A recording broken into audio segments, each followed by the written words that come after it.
compliments to the chef, ladies and gentlemen.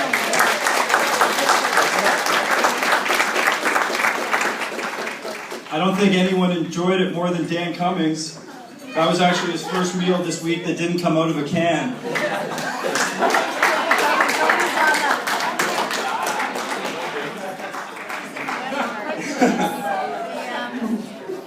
All right. Our next speaker is Mr. Richard Margetts, Molly's father. Just 1 second, sir. Wow. As some of you may know, Richard is a well-known lawyer in town. He's also a kind-hearted and very generous man. I have close personal friends who are lawyers. They all insisted I must introduce him with some sort of lawyer joke. Apparently these are quite popular within their profession. But I would never point out the difference between a catfish and a lawyer. Sure, one's a scum-sucking bottom feeder, and the other one's a catfish, right? Like the females working in the world's oldest profession, this man knows how to get you off.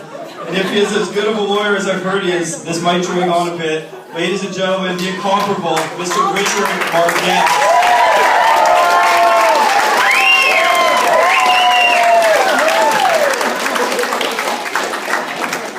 Okay.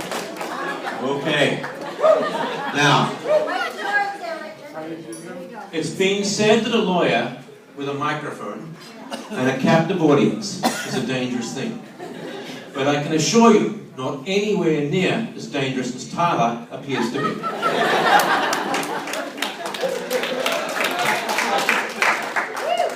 First off, he's pinched half my jokes. But there is actually one thing more dangerous than a lawyer with a captive audience and a microphone. And that's the father of the bride with a captive audience and a microphone. So, like any good lawyer, I went off and researched what the father of a bride is supposed to do in a function like this. And I got some advice from my brother in Australia. My brother said, don't think about what you're paying. Don't drink before you make a speech. And then after you do, drink like hell to forget about it all. So at any rate, as I understand it from the research I've done, there are 3 things I'm supposed to do this evening. First off, on behalf of the Margetts family, Diane, Joe and Simon, Molly, and now Cody, I'm here to welcome you all to this auspicious occasion. I'm supposed to say a few words about the bride and groom. Then I'm supposed to proffer some wisdom on marriage. I assure you that latter point will be very brief.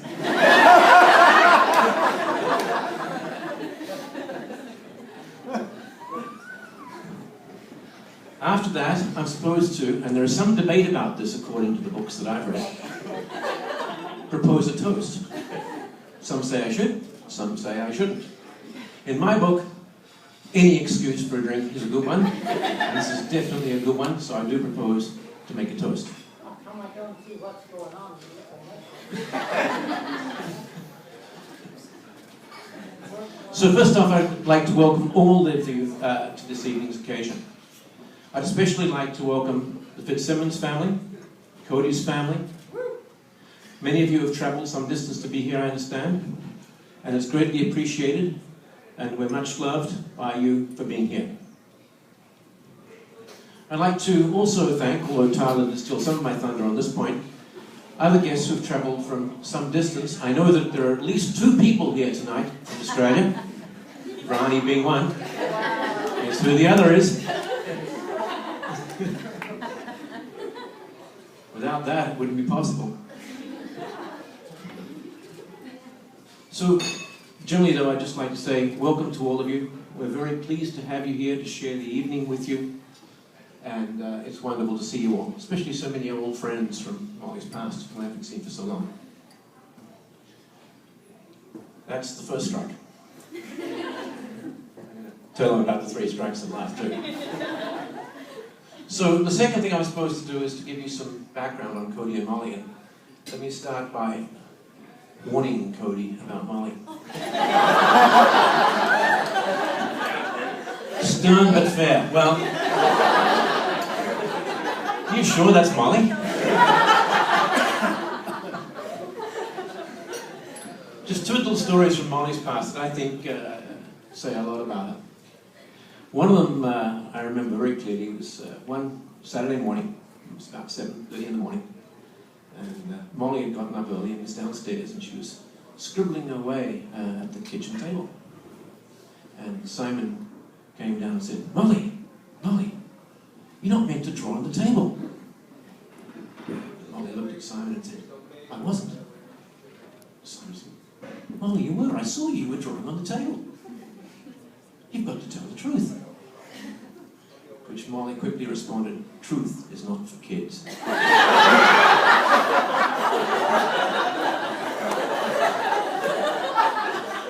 Shortly thereafter, we got a note from her grade 2 teacher complaining about the fact that she was teaching the class poker.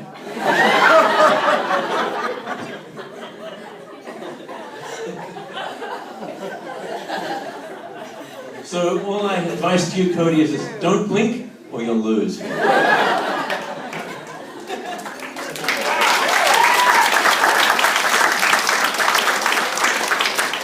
I don't have many stories to tell you about Cody's past. I just like a quick show of hands, though, of all the Black Hawk supporters in the room. Overwhelming in the bridal party, that's great. Don't you just hate those Bruins?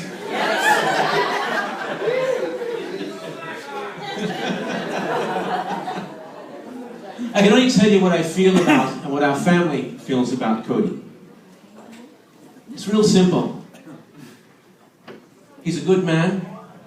He holds to fundamental values. Those values are loyalty, friendship, and honesty. Cody, we welcome you to our family, and we're proud to have you as a member of it.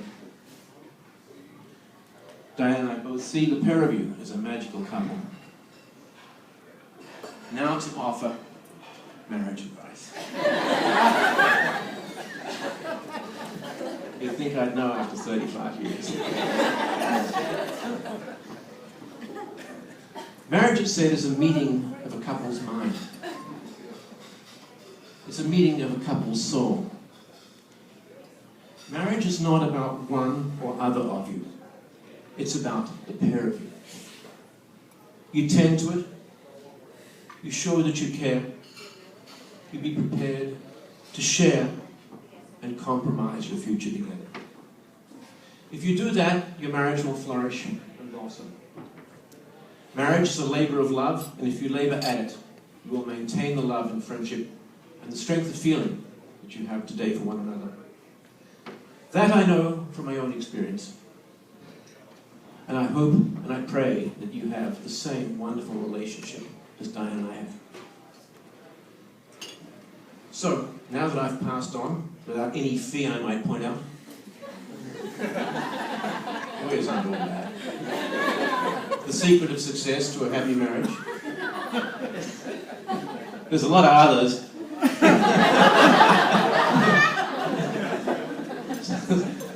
Most of them you find out by making a mistake.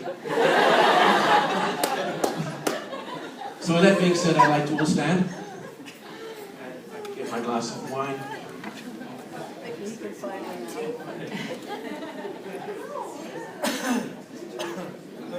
It is truly my privilege and my honor to ask you all to raise your glasses and to toast Cody and Molly.